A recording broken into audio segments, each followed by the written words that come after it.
And it's really about getting into the good locations. Instead of going out and, like, for me, for example, I went out and I bought all these properties in Indiana and I'm too far away. What Mm. are you really making per people talk about cash flow? There's Yeah. really not cash flow that much in real estate unless you're buying big properties. Where you get cash flow from is business with real estate, like residential assisted living facilities. That's where Yeah. you're going to get cash flow. That's a business with real estate. Hmm. So I like businesses with real estate because you're going to get the upside appreciation of the real estate. I was always real estate, but now I'm real Yep. estate business because there's basically a triangle.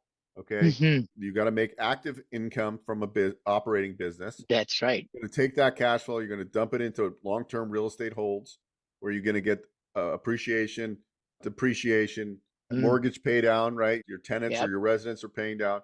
And that Yep. is the cycle. And then the Yep. top of the pyramid is the most important part, or I think 40% of the equation, what you keep and what you keep by using tax strategy. And a lot of people don't understand tax strategy. They just go and they pay 40% of their income from their W-2 to the tax people because they have no tax strategy. So if you own an operating business, you get the best tax write-offs.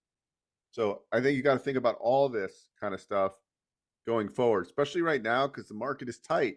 We have inflation that's crazy, right? Some of Yep. it's calming down, but a lot of I was just looking at a report and some stuff's up 20% as far Yep. as costs for household goods and things. So Yep. now is the time to really button down and figure out where you can get your cash flow for real. And you're going to get cash flow for real by owning businesses, in my opinion.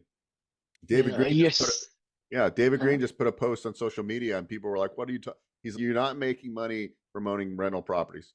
You're owning money yeah. from active business. Now, if you have short-term rentals, that's a different story because that's more of an active business where you can have a supercharge of. But if you think long-term rental properties, single-family homes, unless you've owned them for like years, that's where the cash flow happens. Cash flow happens when you have big appreciation, you have mortgage Yep. that's been paid down, and that's Yep. where you actually get cash flow, right? Like your house in Danville, right? You're You're getting cash s- flow there, but you've owned it for so long, right? I paid 453 or whatever.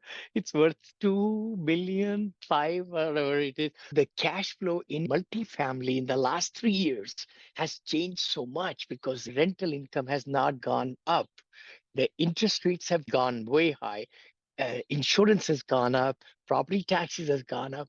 You're so right, Bo, what you're saying, that the cash flow that I used to make in the multifamily is not there right now. And a lot of red, I call it red color, is there. But RALs, residential assisted living, and franchises, like you are saying, with the 7A SBA loans and the other loans, and the 179, the depreciation, right? Bonus depreciation, all those things make it so great opportunity for baby boomers and for everybody, millennials too. They don't want to work too much. It took me 40 years, no, 30 some years to make that shift to multifamily 17 years back. But you're right. This is the time for us baby boomers and seniors to look into how to keep getting some kind of cash flow from some business with less participation so that you can keep up with the inflation and the cost of living. People are living longer and it's costing so much, 3,500 to about 7,000 per month to be in assisted living. And Yeah. memory care, it's even higher.